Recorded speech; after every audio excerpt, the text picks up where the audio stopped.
Yeah, I was pleased with them today. I thought second half we were solid defensively. I thought we were connected. We didn't really give up too many opportunities. But Detroit put us in a couple of uncomfortable positions, but it was good to see that we handled those positions. I just felt we were a little bit too anxious in possession. Sometimes we got the ball forward and we gave it straight back to them. So it never allowed us to gain any momentum. So at half time, we just kind of asked them to, one, up the energy level a little bit, but two, have a little more trust and belief in themselves. And I think you saw in the second half the team that we want to be, where we want to go and consistently be, making the opponent uncomfortable, maintaining possession, but playing at a speed and creating opportunities that the fans get excited by, that I'm excited by. That's the goal.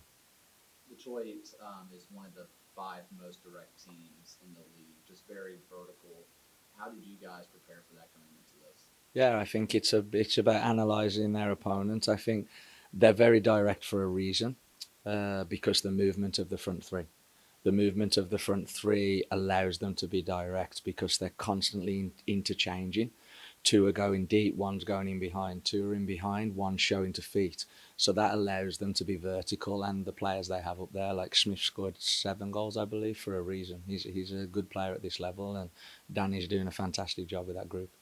Obviously, you know Coach Yarrow coach very well, having spent time in Sacramento. What is that like, trying to prepare against someone that you know how he thinks, but he doesn't know exactly how you think? Yeah, like we played together years ago at West Brom. Obviously kept in touch, and he was my assistant in Sacramento for 2 years.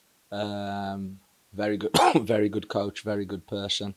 But to prepare, he obviously, like you say, he knows who I am, and I know who he is, and you just have to focus on the tendencies of his team.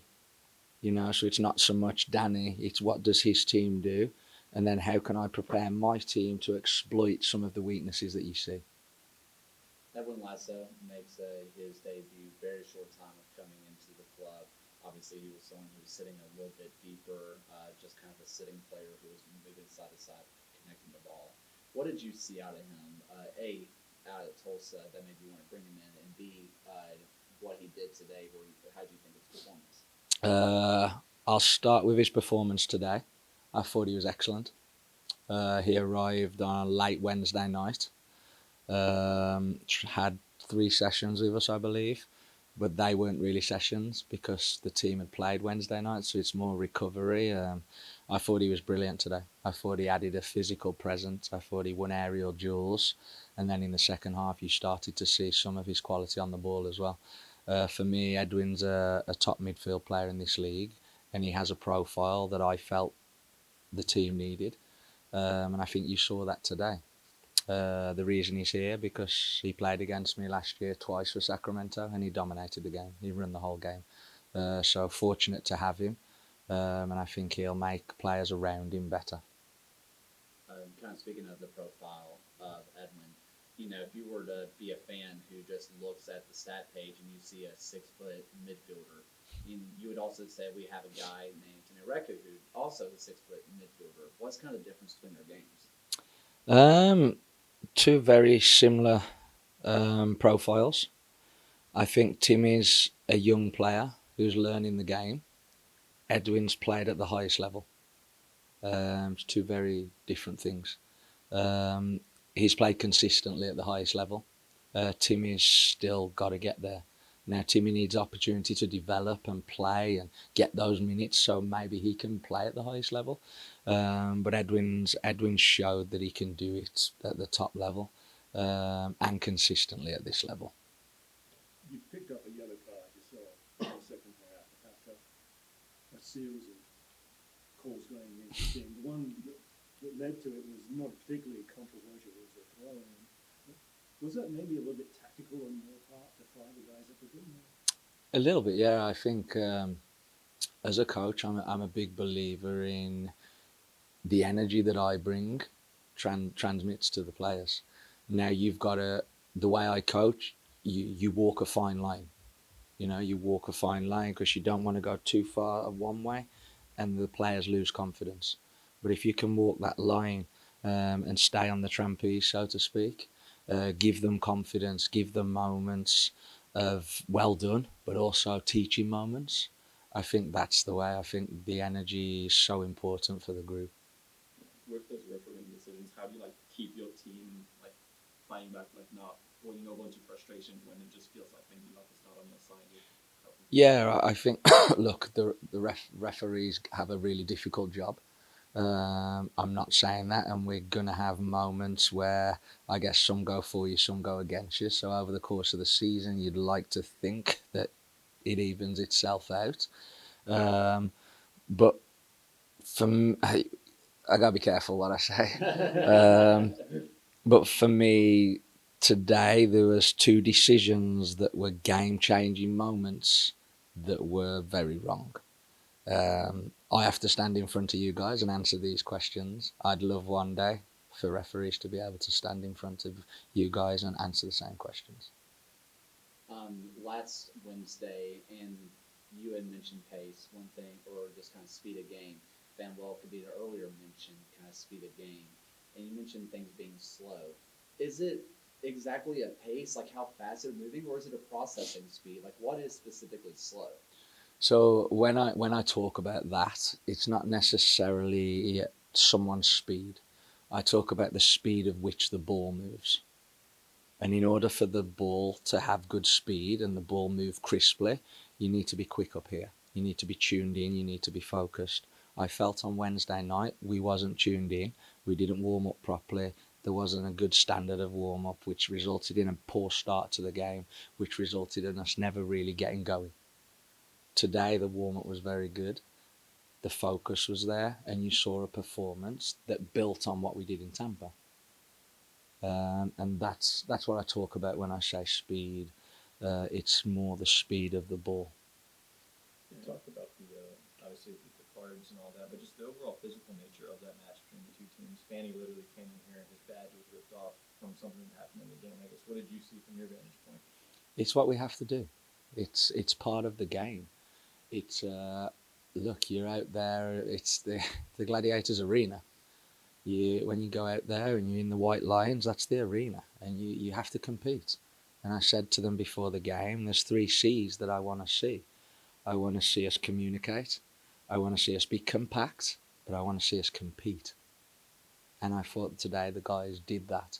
And when you compete, and when you battle, and when you show the right mindset and attitude, you start to get the rub of the green. You start to get decisions go your way, or if you don't perform at your best, you still might get a result.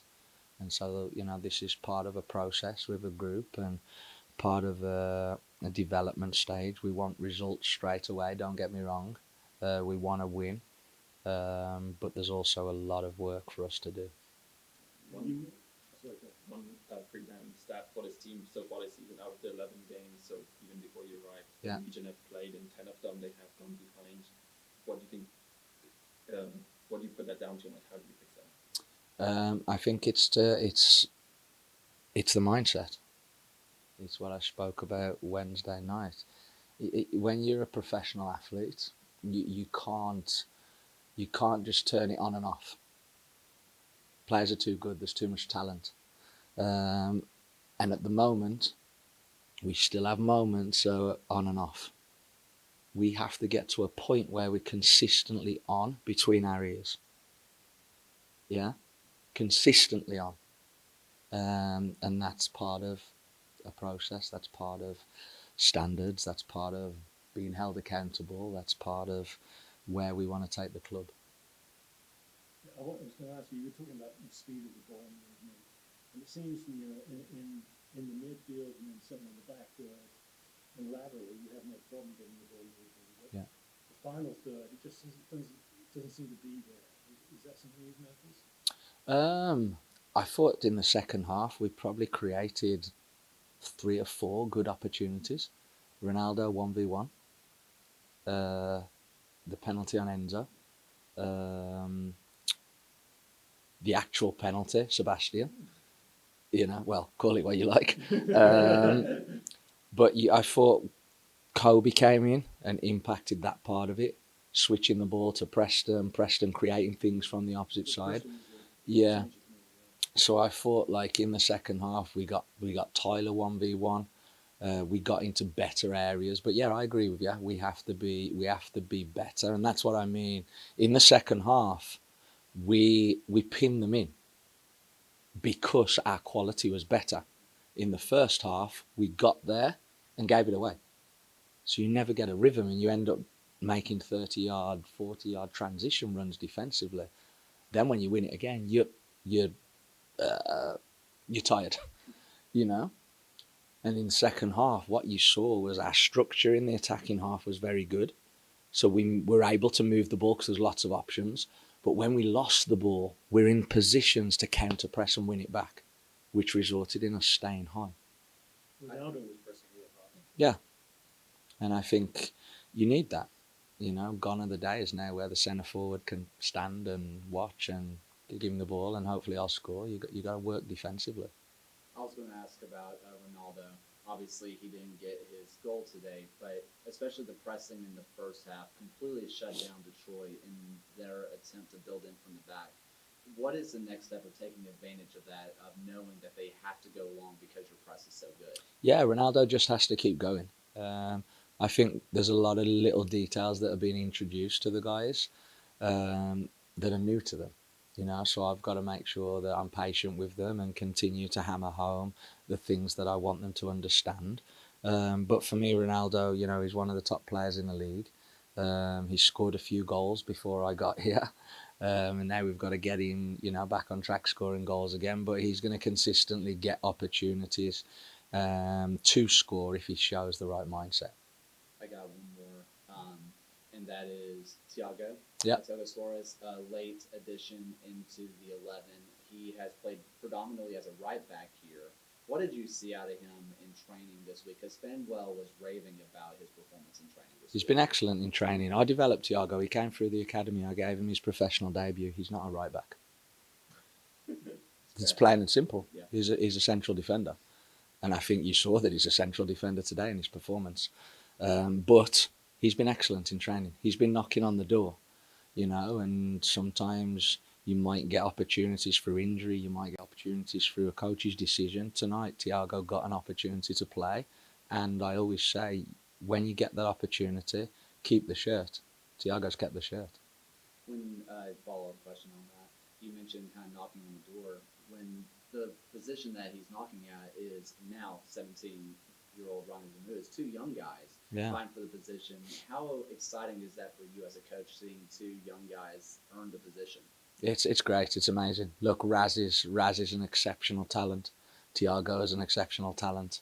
We've got to make sure that they're learning, they're growing, they're competing. Who knows? One day it might be Fanny, and they play alongside one another, and that's how good they are. But we've just got to make sure we continue to develop them. We continue to work hard with them, but we continue to keep their feet on the ground.